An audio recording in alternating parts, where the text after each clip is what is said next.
কুয়াশা কুয়াশা।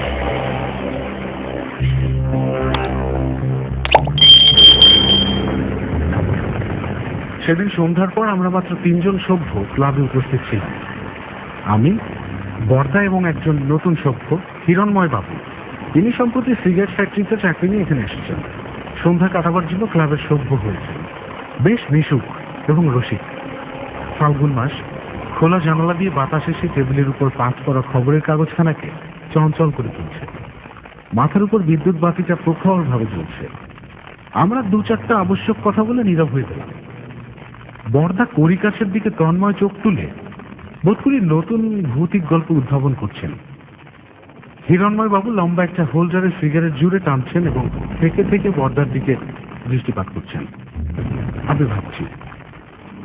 হঠাৎ হিরণময় বাবু বললেন, বর্দা বাবু, আপনি নাকি ভূত দেখেছেন? চমকে মুখ তুলে থাকেন। বর্দাকে এই প্রশ্ন করা আর পাগলকে শাকন আঁকতে নিষেধ করা একই কথা। হিরণময় বাবুর নতুন লোক, বর্দাকে এখনো ভালো করে চেনে নেই, তাই সন্তুষ্ট হয়ে উঠলাম। বর্দা কড়িকাঠ থেকে চোখ নামিয়ে তন্ময় দৃষ্টিতে হিরণময় বাবুর দিকে তাকালেন। আর ঠিক তখন ইলেকট্রিসিটি চলে গেল আর ঘর অন্ধকার হয়ে গেল। হঠাৎ এই ঘটনায় হিরণময় বাবু হেঁচকি তোলার মতো একটা শব্দ হল।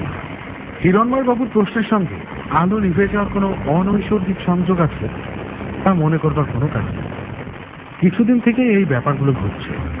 হঠাৎ আলো নিভে সমস্ত পাড়া অন্ধকার হয়ে যায়। বিদ্যুৎ অফিসে যারা কাজ করে তারা বলছে লাইনের দোষ, কিন্তু দোষ ধরতে পারছে না। আজও তাই হয়েছে।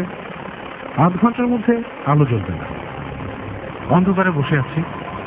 প্রথম কথা বলল বর্দা। তার কণ্ঠস্বরে বেশ একটু পরিতৃপ্তির সুর ধরা পড়ছে, যেন তার গল্পের পরিবেশ রচনার জন্য আলো নিভে গেছে। সে বলল, ভূত আমি অনেক দেখেছি হিরণময় বাবু। দেশি ভূত, বিলেতি ভূত, ভালো মানুষ ভূত, দুর্দান্ত ভূত। মানুষ যেমন হরেক রকম আছে, ভূতও তেমন। কিন্তু গত পৌষ মাসে যে ভূতটাকে দেখেছিলাম তার মতো অশ্লীল ভূত আমি জীবনেও দেখি। বড়দার গল্প ফাঁদবার টেকনিক আমার জানা। গোড়াতেই চমকপ্রদ একটা গল্প বলে শ্রোতাদের হতবুদ্ধি করে দেবে। তারপর শ্রোতারা সামলে উঠবার আগেই গল্প শুরু হবে। তখন আর তাকে থামাবার উপায় থাকে না। তার উপর আজ হিরণময় বাবু আগুনে বাতাস দিতে বললেন, অশ্লীল ভূত? অশ্লীল ভূত কিরকম? কাপড় চোপড় পরে না? বর্দা বলল, আসলে ঠিক ওরকম নয়। ভূতকে অশ্লীল কেন বলছি তা বুঝতে হলে গল্পটা শোনা দরকার। গত পৌষ মাসে আমি মৎস্যরপুরে গিয়েছিলাম। গল্প শুরু হয়ে গেল। অন্ধকারে হিরণময় বাবুর সিগারেটের আগুনটি থেকে থেকে জ্বলে উঠছে। দক্ষিণা বাতাস খবরের কাগজ নিয়ে ফরফর শব্দে খেলা করছে। তার মধ্যে বর্দার নিরলম্ব কণ্ঠস্বর শুনতে পাচ্ছি। মৎস্যরপুর জেলায় আমাদের সামান্য জমি জমা আছে। জায়গাটার নাম নীলমহল। আগে সাহেবরা নীলের চাষ করত। তারপর নীলের চাষ যখন উঠে গেল তখন আমার ঠাকুরদা ওটা কিনেছিলেন। এখন সেখানে ধান হয়, আখ হয়, আমলিচুর বাগানও আছে, 2-4 ঘর প্রজাও আছে। আমাদের সাবেক নায়েব শিবসদয় দাস সেখানে থেকে সম্পত্তি দেখাশোনা করেন। দাদা শীতকালে গিয়ে তদারক করে আসেন। এবছর দাদা লবেঙ্গ গিয়ে বিছানায় শুনে। কি করা যায়? ধান কাটার সময়, আখও তৈরি হয়েছে। এই সময় মালিকদের একবার যাওয়া দরকার। শিবসদয় বাবু অবশ্য লোক ভালোই, বিপদ নেই, নিঃসন্তান মানুষ, চুরি চামারি করেন না। কিন্তু সম্প্রতি তিনি তারই এবং অন্যান্য ব্যাপারে বেশি আসক্ত হয়ে পড়েছেন। কাজকর্ম ভালো দেখতে পারেন না, প্রজারা লুটে পুটে খায়। সুতরাং আমাকেই যেতে হলো। ছেলেবেলায় 2-1 বার নীলমহল গিয়েছি, তারপর আর যাইনি। পৌষের মাঝে মাঝে একদিন বিকেলবেলা গিয়ে পৌঁছালাম। ওদিকে তখন প্রচন্ড শীত। আমি আবার আগে খবর দিয়ে যাইনি। আগে খবর দিয়ে গেলে জমিদারির প্রকৃত স্বরূপ দেখা যায়। কর্মচারীরা ধোকার চাটি তৈরি করে রাখে। গিয়ে দেখি কাছারি বাড়ির সামনে তক্তপোষ পেতে শিবসদয় বাবু রোদ্দুরে বসে বৃহৎ তন্ত্রসার করছেন। তার সামনে এক কলসি তারি। রোদ্দুরে তারি গেজিয়ে কলসির গ্রামে ফেনা গুলিয়ে দিচ্ছে। আমাকে দেখে শিবসদয় বড়ই অপ্রতিভ হয়ে পড়ল। তারপরে সে পায়ের ধুলো নিলেন। তিনি আমার চেয়ে বয়সে অনেক বড়, কিন্তু আমি মালিক, তার উপর ব্রাহ্মণ। পায়ের ধুলো নিয়ে আমতা আমতা করে বললেন, আগে খবর দিলেন না কেন? খবর পেলে আমি স্টেশনে গিয়ে। মনে মনে ভাবলাম, খবর দিলে তারির কলসি তো দেখতে পেতাম না। ন্যাকা সেজে বললাম, দাদা আসতে পারলেন না, তার কোমরে বাত হয়েছে। হঠাৎ আমার আসে স্থির হলো। তারপর কলসির দিকে আঙুল দেখে জিজ্ঞেস করলাম, ওটা কি? শিবসদা এতক্ষণে সামলে নিয়েছেন, বললেন, আজকে তালের রস। শীতটা চেপে পড়েছে, এ সময় তালের রসে শরীর গরম থাকে, একটু হবে নাকি? বললাম, না, আমার জন্য বরং একটু চায়ের ব্যবস্থা করুন। শিবসদায় হলধর বলে ডাক দিলেন। কাছেরই বাড়ির পিছন দিক থেকে হলধর এসে আমাকে দেখে তাড়াতাড়ি আমার পায়ের কাছে মাটিতে হাত ছেঁকিয়ে প্রণাম করল। হলধরকে চিনি, মাঝে মাঝে ধান বিক্রির টাকা নিয়ে মন্দিরে আসে। বুড়ো লোক, জাতি কাহা কিংবা ধান, চোখ দুটো ভারী রূপ। কাছারিতে চাকরের কাজ করে আর বিনা খাজনায় 2-3 বিঘে জমি চাষ করে। শিবসদায় বললেন, ছোট বাবুর জন্য চা জল খাবার তৈরি করো। হলধর বললেন, চা জল খাবার? আগে আমি তো কবুতরীকে এক্ষুনি ডেকে আনছি, সেসব জানি। হলধর ব্যস্ত সমস্তভাবে বাইরে চলে গেল, বোধহয় গ্রামে যাবে। আমি জিজ্ঞেস করলাম, তা কবুতরীটা কি? শিবসদা একটু থমকে বললেন, কবুতরী হয় ঘরের নাতনি। শিবসদা আমাকে কাছারিতে নিয়ে গিয়ে বসালেন। কাছারি পাকা বাড়ি, পাশাপাশি 3টে মেটে ঘর, সামনে টানা বারান্দা, মাথায় খড়ের চাল। 3টে ঘরের একটাতে দপ্তর। মাঝের ঘরটা শিবসদয় বাবু শোবার ঘর, তার পাশে রান্নাঘর। 3টে ঘরের অবস্থাই সমান। মেঝে ধুলো উঠছে, চালে ফুটো। শিবসদার উপর মনটা বিরক্ত হয়ে উঠল। পানি খেয়ে খেয়ে লোকটা একেবারে অপদার্থ হয়ে পড়েছে। নেহাত পুরনো চাকর, নইলে দূর করে দিতাম। শিবসদায় বোধ হয় আমার মনের ভাব বুঝতে পেরেছিল। কাচুমুচু হয়ে বললেন, আমার বড় চুপ হয়ে গেছে। আপনি আসবেন জানলে সব ফিটফাট করে রাখতাম। নিজের জন্য কে অত করে? যা হোক, এবার ধান কাটা হলেই চালটা খাইয়ে ফেলবে। মনটা একটু নরম হল। কাছারি থেকে নেমে বললাম, চায়ের দেরি আছে, আমি ততক্ষণ চারদিক ঘুরে দেখি। ছোটবেলা একবার দেখেছি, ভালো মনে নেই।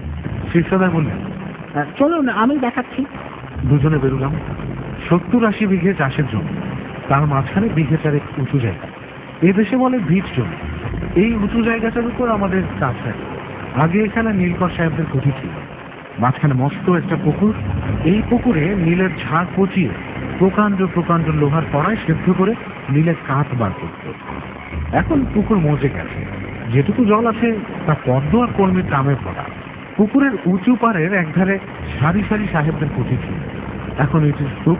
পুকুরের আরেক পারে কাতার দিয়ে এক সারি বিরাট উনুনের গাঁথনি পাকা, তাদের উপরে এখনো কয়েকটা লোহার কড়া বসানো রয়েছে। এইসব কড়ায় নীল সেদ্ধ হতো, এখন মোর্চে ধরে ফুটো হয়ে গেছে। তবু আছে, সাহেবরা যেমন রেখে গিয়েছিলেন তেমনি পড়ে আছে। বড় সুন্দর দেখতে, কিন্তু দেখতে যতই সুন্দর হোক ওখানকার আবহাওয়া ভালো না। ঘুরে বেড়াতে বেড়াতে নিজের অগোচরে একটা কাঁটা আমার মনে দেখতে লাগলো। কোথায় যেন একটা বিকৃত পচা অসুচিতা লুকিয়ে আছে, ঢাকা নর্দমার চাপা দুর্গন্ধের মতো। নীলকর সাহেবরা শুধু অত্যাচারী ছিল না, পাপী ছিল। এমন পাপ নেই যে তারা করতো না। তার পাপের ছাপ যেন এখনো এই জায়গা থেকে মুছে যায়নি। মনে পড়ল, দাদা বলেছিল নীলমহলের বাতাসে ম্যালেরিয়ার চেয়েও সাংঘাতিক বিষ আছে। ওখানে বেশি দিন থাকলে মানুষ আধ পাতে যায়, অমানুষ হয়ে যায়। ফিরে আসতে আসতে হঠাৎ চোখে পড়ল ঝাউ গাছটার আড়ালে একটা পাকা ঘর। আঙুল দেখিয়ে প্রশ্ন করলাম, ওটা কি? শিবসদায় বললেন, ওটা কোট ঘর। কোট ঘর? সে কাকে বলে? নীলকর আমলের ঘর। প্রজারা বরজাতি করলে সাহেবরা তাদের ধরে এনে ওই কোট ঘরে বন্ধ করে রাখে। খুব মজবুত ঘর করেছিল, যেন লক্ষ্মীন্দরের লোহার ঘর। চলো তো দেখি। গিয়ে দেখি ঝাউ গাছের আওতায় ছোট্ট একটি ঘর, খুব উঁচু হয়, বেঁচে নীলের চৌকুশ, জগদ্দল পাথরের মতো মজবুত ঘর। 24 ইঞ্চি চওড়া একটা দেওয়াল, মোটা মোটা গড়াত লাগানো জানালার লোহার কবাট খোলা রয়েছে। দরজার লোহার কবাটও খোলা। দেখে আশ্চর্য হয়ে গেলাম। ইট কাঠ, দরজা জানালা কিছুই নষ্ট হয়নি। 60-70 বছর ধরে দিব্যি অটুট রয়েছে। মনে হলো কোট ঘর কিনা তাই অটুট আছে। সাম্রাজ্য ভেঙে পড়ে, তার জায়গায় অন্য শাসনতন্ত্র আসে, কিন্তু কারাগার ঠিক খারাপ। মানুষ যখন সমাজ গড়েছিল তখন কারাগারও গড়েছিল। যতদিন একটা আছে ততদিন অন্যটাও থাকবে। দৌড়ের কাছে গিয়ে ভিতরে উঁকি মারলাম। মেঝে শান বাঁধা, দেওয়ালের চুনকাম এখনো বোঝা যায়। আমি শিবসদাকে বললাম, ঘরটা তো বেশ ভালো অবস্থাতেই আছে, ব্যবহার করেন না কেন? দরজা জানলা কি জ্যাম হয়ে গেছে নাকি? শিবসদায় আগে বলে থেমে গেল। আমি দরজার কবাট ধরে টানলাম। মোর্চে ধরা হাঁসকলে ক্যাচ ক্যাচ শব্দ হলো বটে, কিন্তু বেশ খানিকটা নড়ল। আমি শিবসদার পানে চাইলাম। তিনি উৎকণ্ঠিতভাবে বললেন, সন্ধে হয়ে এলো, চলুন এবার ফেরা যাক। সূর্যাস্ত হয়েছে কি হয়নি, কিন্তু ঝাউ গাছ তলায় ঘোর ঘোর হয়ে এসেছে। কাছারি বাড়ি এখান থেকে বড় জোর 100 গজ। আমি দরজা ছেড়ে পা বাড়ালাম। ঠিক এই সময় আমার কানের কাছে কে যেন খিস খিস শব্দ করে হেসে উঠল। আমি চমকে ফিরে তাকালাম, কেউ নেই। উপর দিকে চোখ তুলে দেখলাম ঝাউ গাছের ডালগুলো একটা দমকা হাওয়া লেগে নড়ে উঠছে। তারই শব্দ, কিন্তু ঠিক মনে হলো যেন চাপা গলা হাসি। পুকুরের পাড় দিয়ে অর্ধেক পথ এসেছি। শিবসদা একটু কেসে বললেন,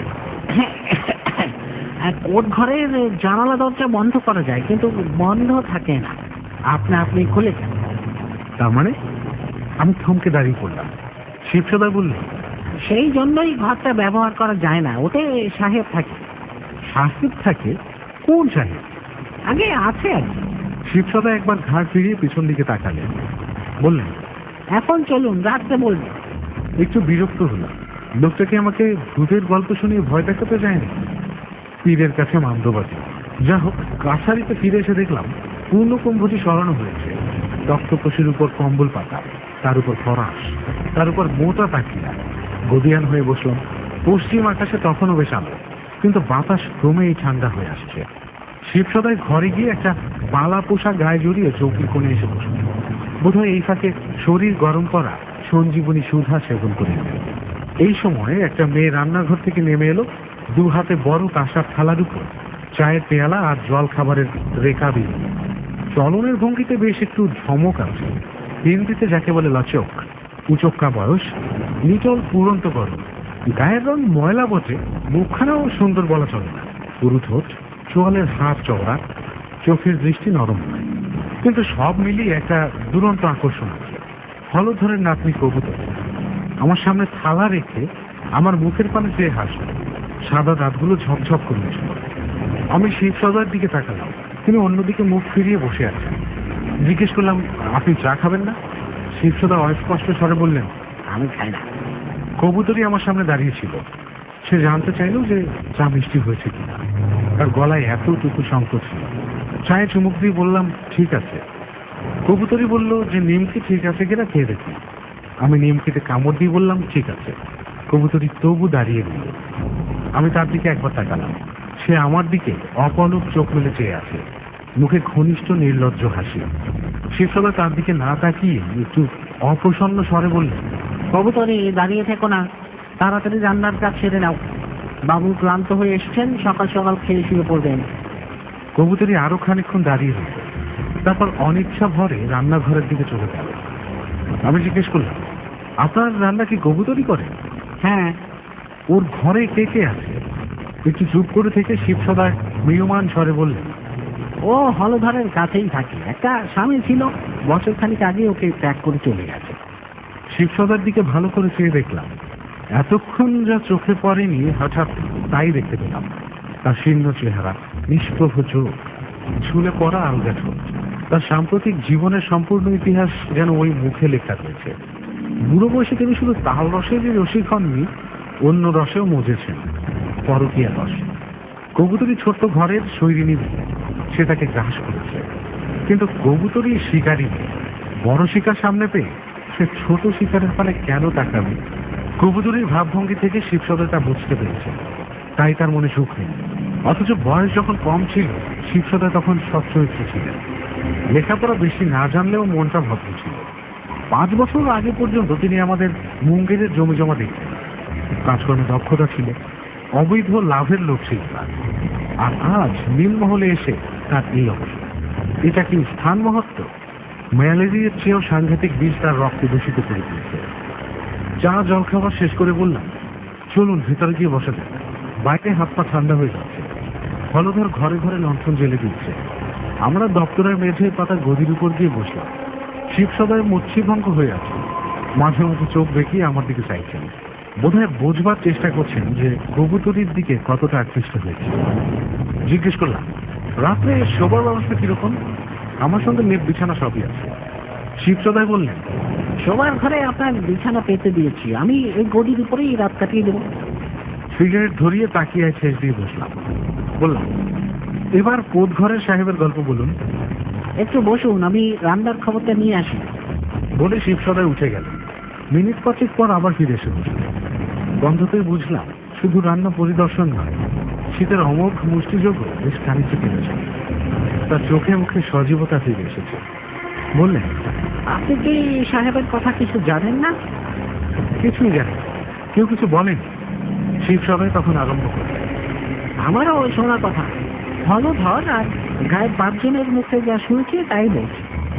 80-90 বছর আগেরকার ঘটনা। তখন নীলকর সাহেবদের ব্যবসা গুটিয়ে আসছে। জার্মানির কারখানায় মিল তৈরি হয়েছে। সে সময় এখানে যেসব সাহেব থাকতো তাদের মধ্যে একটা ছোড়া ছিল ভয়ঙ্কর পাখি। নীল চাষিরা তার নাম দিয়েছিল দিল্লি সাহেব। প্রজারা কিছু করলে তাদের ধরে এনে হাসতে হাসতে যেসব যন্ত্রণা দিত তা শুনলে এখনো গা শিউরে ওঠে। গ্রীষ্মকালে হাত পা বেঁধে রোদ্দুরে সারা দিন ফেলে রেখে দিত। শীতের রাত্রিরে পুকুরে গলা পর্যন্ত ডুবিয়ে দাঁড় করিয়ে রাখত। আঙুলের নখের উপর পেরেক ঢুকিয়ে দিত।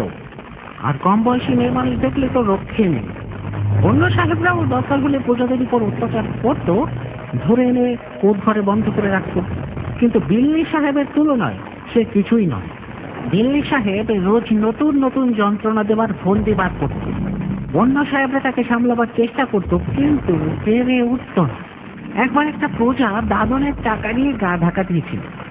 সাহেবরা তার সমস্ত বউকে ধরে কোটঘরে বন্ধ করে রেখেছিল। বউটার উপর অত্যাচার করার মতলব তাদের ছিল না, বোঝাটাকেই জব্দ করাই ছিল উদ্দেশ্য। কিন্তু দিল্লি সাহেব মনে মনে অন্য ফন্দি এঁটেছিল। দুপুর রাত্রে অন্য সাহেবরা যখন ঘুমিয়ে পড়েছে তখন সে কোটঘরের তালা খুলে ঘরে যায়। বউটার কাছে ছোড়াছুড়ি ছিল না, কিন্তু তার 2 হাতে ছিল ভারী ভারী রূপোর বালা। যেন সে যাকে বলে টাঙ্গা। তাই দিয়ে সে মারলো দিল্লি সাহেবের রক্ত। সাহেব সেইখানে পড়ে মরে গেল, আর বউটা পালালো। অন্য সাহেবরা জেগে উঠছিল, তারা ব্যাপার দেখে ভয় পেয়ে গেল। তখন দীনবন্ধু মিত্রের নীলদর্পণ বেরিয়েছে। লং সাহেব তার তর্জমা করে জেলে গেছে। এ সময় যদি এই ব্যাপার জানাজানি হয় তাহলে আর রক্ষে থাকবে না। সাহেবরা সেই রাত্রেই কোটঘরের মেঝে খুঁড়ে দিল্লি সাহেবকে খবর দিল। তারপরে মেঝে আবার সাংবা দিয়ে ফেললো, বাইরে রটিয়ে দিল দিল্লি সাহেব দেশে ফিরে গেছে। এই ঘটনার 2-3 বছরের মধ্যেই নীলের ব্যবসা উঠে গেল। সাহেবরা জমিদারি বিক্রি করে দেশে চলে গেল, আর আপনার ঠাকুরদা কিনলেন। কোটঘরটা সেই থেকেই পড়ে আছে। শুনেছি গোড়ার দিকে ঘরটাকে গুদাম হিসেবে ব্যবহার করার চেষ্টা হয়েছিল, কিন্তু মুশকিল হলো এই যে ওর দরজা জানলা বন্ধ রাখা যায় না। যতবার বন্ধ করা হয় ততবার খুলে যায়। এমনকি দরজার তালা লাগালেও ফল হয় না, তালা আপনা আপনি খুলে যায়। তাই সকলের বিশ্বাস দিল্লি সাহেব ওখানেই আছেন। শিবসদায় চুপ করল। আমিও খানিকক্ষণ চুপ করে রইলাম। তারপর জিজ্ঞেস করলাম, দিল্লি সাহেবের ভূতকে কেউ দেখেছে? আগে না, কেউ কিছু চোখে দেখেনি। আপনিও দেখেননি? না, কিন্তু অনুভব করেছি একটা দুষ্ট প্রেতাত্মা আছে। বলে শিবসদায় চৌকিতে ঘাস দিকে পিছন দিকে তাকাল। আপনি প্রেতাত্মা বিশ্বাস করেন? মানে ভূত মানে? আগে সেই কি কথা, প্রেতাত্মায় বিশ্বাস করবো না? আত্মা যদি থাকে প্রেতাত্মাও আছে। তা বলে। যারা আত্মার অস্তিত্বই বিশ্বাস করেন না তাদের কাছে যুক্তির কোনো মূল্য নেই, কিন্তু বিশ্বাসের তো একটা মূল্য আছে।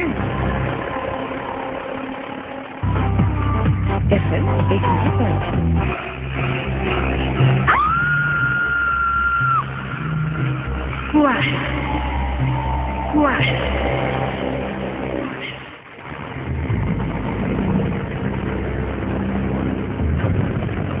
কোটঘরের ব্যাপারটা হয়তো একেবারে বুজরুকি নয়। ভূতের সম্বন্ধে আমার একটু কৌতূহল আছে। ভাবলাম ব্যাপারটা অনুসন্ধান করে দেখতে হবে। দিল্লি সাহেব যদি সত্যি থাকে, অজ্ঞ চাষাভূষণ অলিক কুসংস্কার না হয়, তাহলে সেটা জানা দরকার। রাত 8টার মধ্যে খাওয়া সেরে নিলাম। শিবসদয় আমার সঙ্গে বসল। রান্না বেশি নয়, ফুলকা রুটির সঙ্গে বেগুন পোড়া, হিং দিয়ে ঘন আড়র ডাল, মাংস, পুদিনা চাটনি আর ঘি। মাংস কোথায় পেল কে জানে, হয়তো আমার জন্য পাঠা কেটেছিল, কিন্তু কবুতরি মাংসটা রেঁধেছিল বড় ভালো। বেশি রান্না, একটু ঝাল বেশি, তার সঙ্গে আদা, পেঁয়াজ, রসুন বাটা আর আস্ত গোলমরিচ। খাওয়া একটু বেশি হয়ে গেল। খেয়ে উঠে আচাতেই শীত ধরে গেল। আর বসলাম না, একেবারে শোবার ঘরে গেলাম। শিবসদায়ের সঙ্গে সঙ্গে এলেন। একটা তক্তপোষের উপর পুরো বিছানা পাতা হয়েছে। ঘরের কোণে হ্যারিকেন লঞ্চন চলছে। আমি সঙ্গে একটা ইলেকট্রিক টর্চ এনেছিলাম, সেটা সুটকেস থেকে বার করে বালিশের পাশে রাখলাম। তারপর বিছানায় বসে সিগারেট বার করলাম। ঠান্ডায় আঙুলগুলো কালিয়ে দিচ্ছে, হাড়ে কাঁপুনি ধরছে। শিবসদয় আমার অবস্থা দেখে একটু কেসে বললেন, এখনকার ঠান্ডা আপনার অভ্যেস নেই, লেপে শীত ভাঙবে না। কিন্তু কিন্তু কি? যদি এক পেয়ালা গরম চালের রস খেয়ে শোন, তাহলে আর শীত করবে না। একটু কড়াসুরেই বললাম, না। তারপর সিগারেট ধরিয়ে বললাম, আপনি শুয়ে পড়ুন গিয়ে, কাল সকালে আপনার খাতাপত্র দেখব। শিবসদয় আর কিছু বলল না, আস্তে আস্তে দরজা ভেজিয়ে দিয়ে চলে গেল। আমিও আলোটা কমিয়ে দিয়ে শুয়ে পড়লাম। লেপ গায়ে দিয়ে শুয়ে শুয়ে সিগারেট টানছি। নানা রকম চিন্তা আসছে মনে। শিবসদয় আমাকে তারই ধরাবার চেষ্টা করছে। কবুতরই চেষ্টা করছে বড় শিকার ধরবার। যদি বেশি দিন এখানে থাকি, আমার মনের অবস্থাটা যে কি রকম দাঁড়াবে। বিল্লি সাহেব, উফ, নীলকর সাহেবগুলো কি শয়তানি ছিল। লেপের মধ্যে শরীর গরম হয়ে আসছে। সিগারেট শেষ করে চোখ বুঝে শুয়ে আছে। এত তাড়াতাড়ি ঘুমানোর অভ্যাস নেই, তবু একটু তন্দ্রা আসছে। হঠাৎ চোখ খুলে গেল, দেখি কবুতরি বিছানার পাশে দাঁড়িয়ে আছে। কমানো লঞ্চনের অস্পষ্ট আলোয় তাকে দেখে আমার যেন দম বন্ধ হয়ে এলো। কখন নিঃশব্দে ঘরে ঢুকেছে জানতে পারি। আমি চোখ খুলেছি দেখে কবুতরি আমার মুখের কাছে ঝুঁকে চাপা গলায় বলল, সে আমার পা চিতে দেবে কি। আমি ধর্মা করে বিছানা উঠে বসলাম। না না, দরকার নেই, তুমি যাও। কবুতরি সহজভাবে আচ্ছা বলে ছায়ার মতো ঘর থেকে বের হয়ে গেল। আমি কিছুক্ষণ বসে রইলাম, তারপর উঠে দরজা বন্ধ করতে গেলাম। দরজায় হুড়কো থাকবার কথা, কিন্তু হুড়কো নেই। বাইরের আক্রমণ থেকে আত্মরক্ষারও কোনো উপায় নেই। কি করা যায়? দরজাটা ভালো করে চেপে দিয়ে এসে শুলাম। আমি সাধু সন্ন্যাসী নই, আবার লুচ্ছা লম্পট নই, নিজেকে ভদ্রলোকই মনে করি। কণ্ঠসজ্জায় এপাশ ওপাশ করতে করতে কখন ঘুমিয়ে পড়েছি জানি না। ঘুম ভাঙলো একেবারে শেষ রাতে। দেখি লেপের মধ্যে ঠান্ডায় জমে গেছে। বাইরে একটা হাড় কাঁপানো হাওয়া উঠেছে। সে হাওয়া কুল কুল করে ঘরে ঢুকছে। টর্চ জেলে চারিদিক ঘোরালাম। মাথার দিকে একটা ছোট্ট জানালা আছে বটে, কিন্তু সেটা বন্ধ। দরজাও চাপা রয়েছে।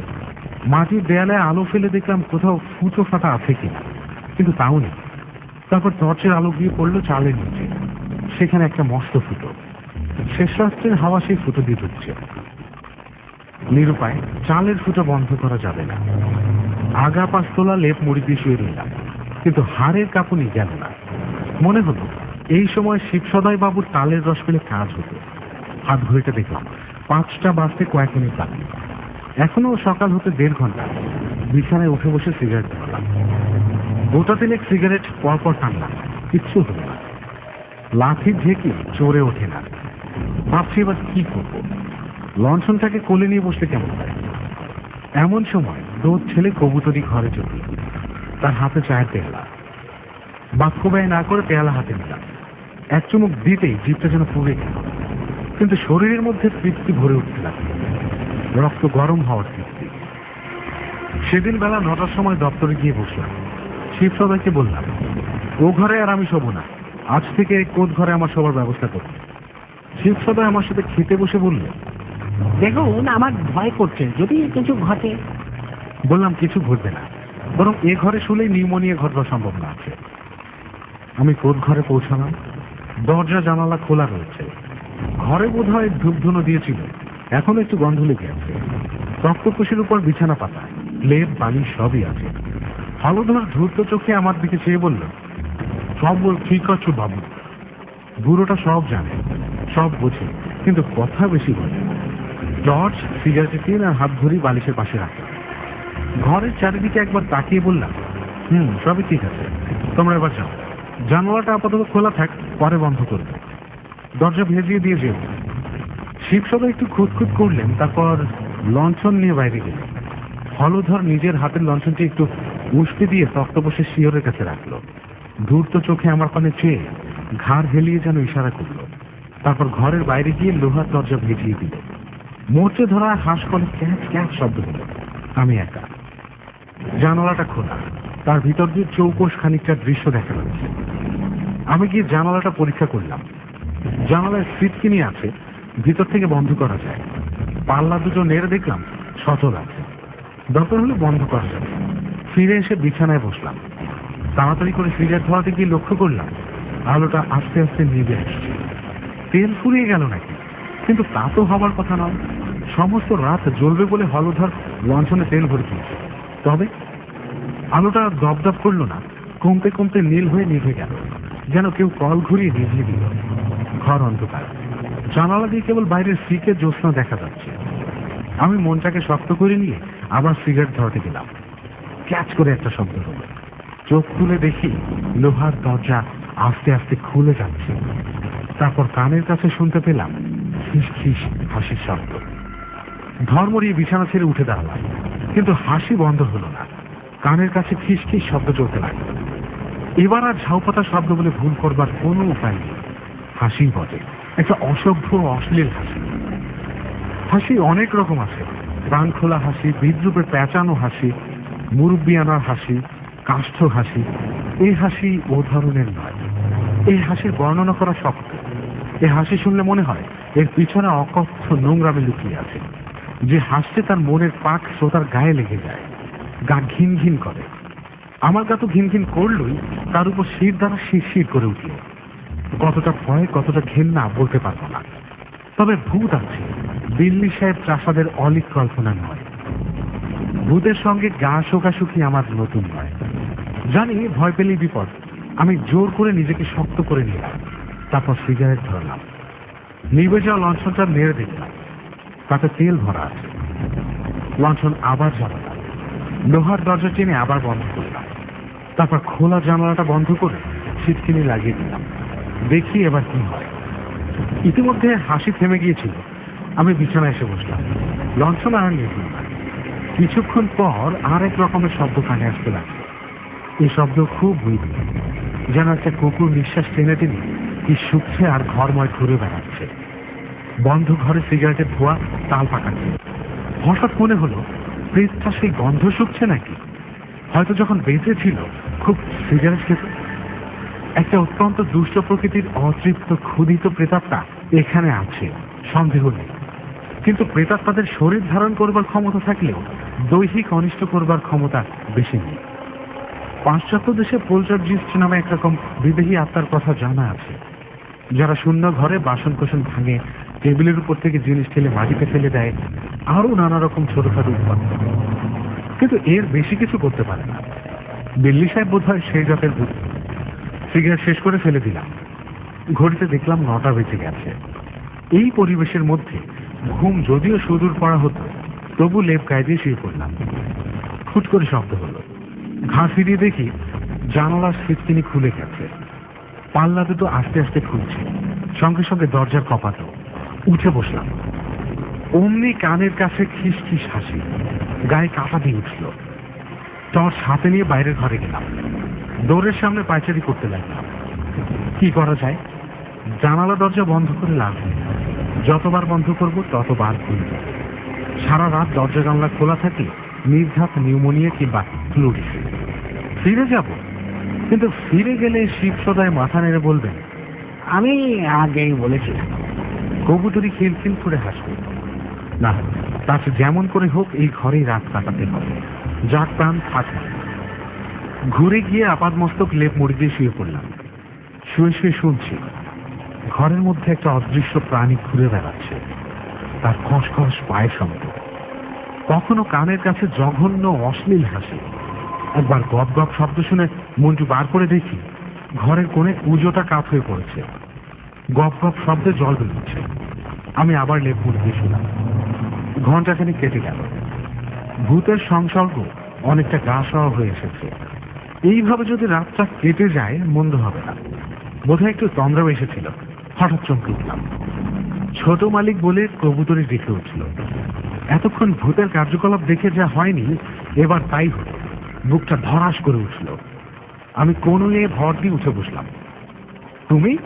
তোমার এখানে কি দরকার? লঞ্চনের আলোতে কবুতরির দাঁত ঝকঝক করে উঠল। সে বলল যে সে ছোট মালিককে দেখতে এসেছে। আমার গলাটা বুঝে বললাম, তোমার কি ভূতের ভয় নেই? কবুতরি খিলখিল করে হেসে বলল, ভূতের ভয় আবার কি জিনিস?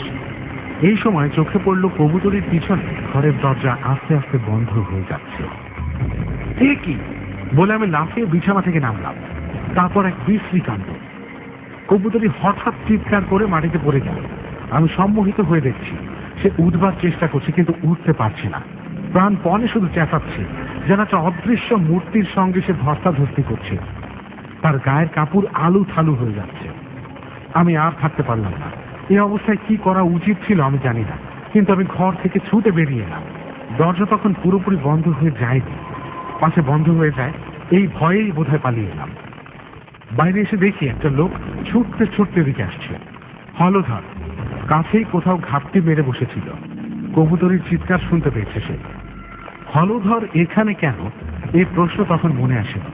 পরে বুঝেছিলাম হলধর কবুতরীকে ঘরে পৌঁছে দিতে এসেছিল, তারপর ঘরে ফিরিয়ে নেবার জন্য কাছে বসে অপেক্ষা করছিল। কি হয়েছে বাবু? হলধর হাঁপাতে হাঁপাতে এসে দাঁড়ালো। আমি কি বলবো, দরজার দিকে আঙুল দেখিয়ে বললাম কবুতরী। দরজা তখন বন্ধ হয়ে গেছে। ভেতর থেকে কবুতরীর চিৎকার আর গোঙানির শব্দ আসছে। হলধর দরজার উপর ঝাঁপিয়ে পড়ল। আমিও গেলাম। যে দরজা বন্ধ রাখা যেত না, সে দরজা এখন আর খোলা যায় না। দুজনে ধরে টানতে লাগলাম। অতি কষ্টে একটু একটু করে দরজা খুলল। দেখি লণ্ঠনটা উল্টে গিয়ে দপদপ করছে। কবুতরী লণ্ঠনের কাছে মাটিতে গড়াগড়ি খাচ্ছিল। আমরা ঢুকতেই সে যেন ছাড়া পেল। তার চুল এলোমেলো, কাপড় ছিঁড়ে গেছে, পাগলের মতো চেহারা তার। সে উঠে চিৎকার করতে করতে ঘর থেকে ছুটে বেরিয়ে গেল। হলধর তার পিছনে ছুটল। আমি কি করব ভাবছি। কানের কাছে সে অসভ্য বেয়ারা হাসি শুনতে পেলাম। আমিও ছুটলাম। এই সময় ইলেকট্রিক বাতি কয়েকবার চিরিক মেরে জ্বলে উঠল। এতক্ষণ অন্ধকারের পর তীব্র আলোকে বড়দার মুখ ফ্যাকাশে দেখাল। সে আলোর দিকে একবার চোখ তুলে নীরব স্বরে বলল, এই গল্প। দুদিন পর আমি নীলমহল থেকে চলে এলাম। বেশি দিন থাকতে সাহস হলো না। নীলকর সাহেবরা গিয়েও যায়। তাদের মনের পাপ প্রেত মূর্তি ধরে এখনো সেখানে খুঁজে বেড়াচ্ছে। কবুতরী সেই যে কোদঘর থেকে পালিয়েছিল আর তাকে দেখি। সে রাত্রে সে কি অনুভব করেছিল তার জানা হয়নি। তবে যতটুকু চোখে দেখেছিলাম তা থেকে অনুমান করা শক্ত নয়। হিরণময় বাবু আমাদের দিকে একটি করে সিগারেট দিলেন, নিজে একটু ধরালেন, বললেন, খাসা গল্প, শুধু ভূত নয়, রসও আছে। তবে আলো নিবে না দিলে এতটা জমত কিনা বলা যায় না। বলেই হো হো করে হেসে উঠল।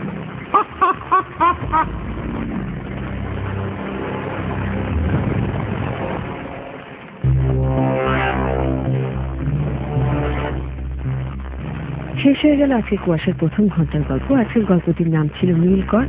লিখেছেন শরদিন্দু বন্দ্যোপাধ্যায়, পড়ে শোনালেন সেতু। আর চলে যাবো ছোট্ট একটা বিরতিতে। রাত 12টার খবর শুনবো। রাত 12টার খবরের পর ঠিক ফিরে আসবো। সঙ্গেই থাকবেন, তখন শুরু হবে কুয়াশার মূল কাহিনী। আর লিখে পাঠাবার ঠিকানা যে কোনো মোবাইল থেকে 2321। আপনার সঙ্গে আছি আমি শারমিন, আর শুনছেন এবিসি রেডিও এফএম অনুরূপের সঙ্গে।